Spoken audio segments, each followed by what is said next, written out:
So, Chicago Mayor Brandon Johnson has made one of my favorite cities in the whole world, which I have been all over the world, into a freaking mess. And allegedly, him and his people that support him and his cronies and all of this is typical politics. They are enriching themselves because all of a sudden they could just find money to just support this migrant crisis. They can find money to build shelters and give money and free health care and free education and things like that.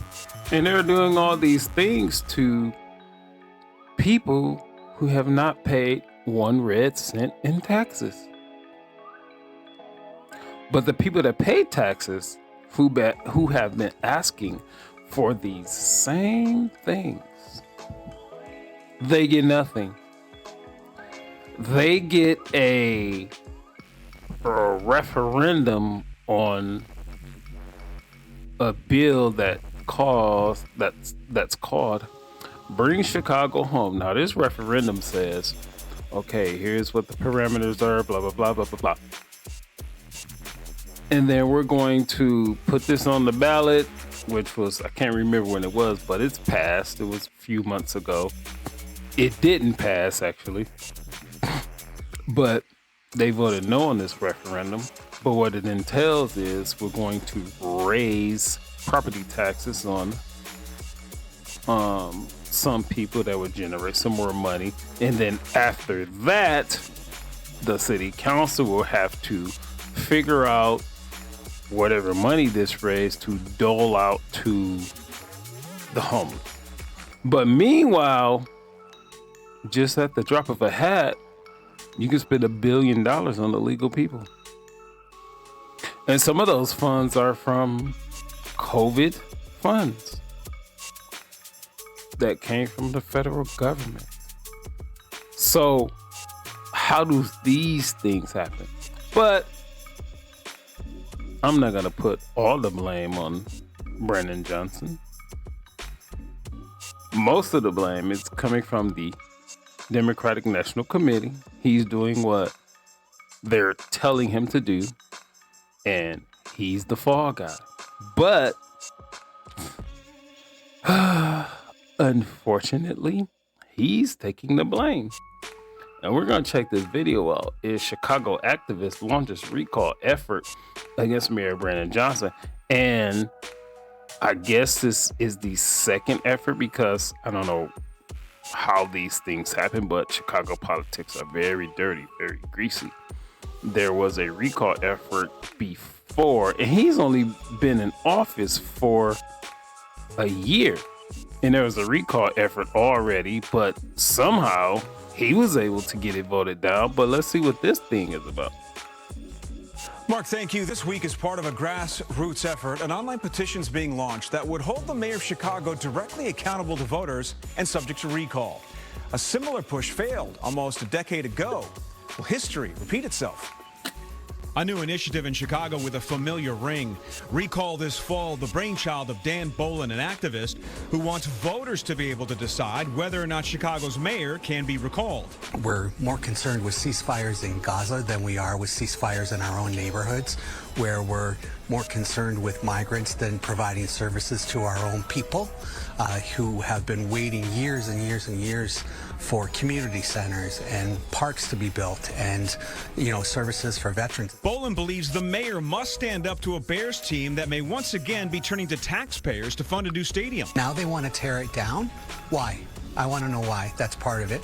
The other part is when are we going to get our $660 million back, and where is that money going to go? Mayor Brandon Johnson has called Bolin's recall effort disingenuous, motivated by right-wing extremism.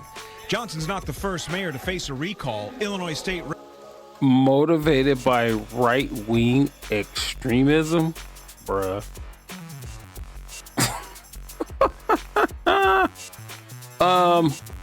No. Rep. LaShawn Ford tried to remove Mayor Rahm Emanuel in 2015 after the shooting death of Laquan McDonald. At the time, my message was, this is not about Rahm. This is about the mayor's position. I stand firm on that I believe that if the voters lose confidence in the mayor of the city of Chicago or the governor of Illinois, they should have a mechanism in place to recall that person. 9 years ago, Ford's efforts faced strong opposition, not only here in Chicago, but downstate as well. Not only were they not going to make it easy, Scott, they made it impossible. My bill never got a chance to have a hearing for the people to come and support in Springfield. Ford refuses to give up on his efforts to make the recall of mayors in Illinois the law of the land. He's brought his legislation up for a vote in Springfield every year since then. If you are one that believes in a democracy, then you should not be afraid of voters having the ability to recall you if they lose confidence and trust. Bolin needs more than 56,000 signatures to get his recall initiative on the November ballot, and he knows he's facing an uphill battle, but believes Chicago's big blue machine may be weakening. You can see just the way that happened with Bring Chicago Home and with the state's attorney's race. The machine is dying. The machine is breaking down. It's going to break down even more. Chicago politics definitely. have been dirty in the eyes of normal people for so many years, but it has worked. It has been for so many years. You watch my back, I watch yours. We're gonna get these things built.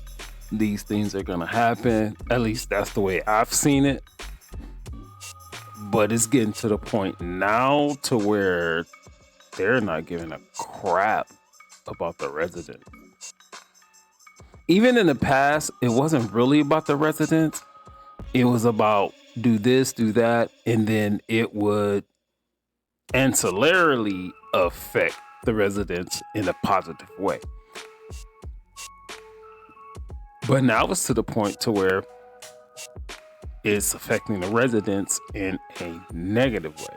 And now the residents are standing up, and then we're going to see what happens.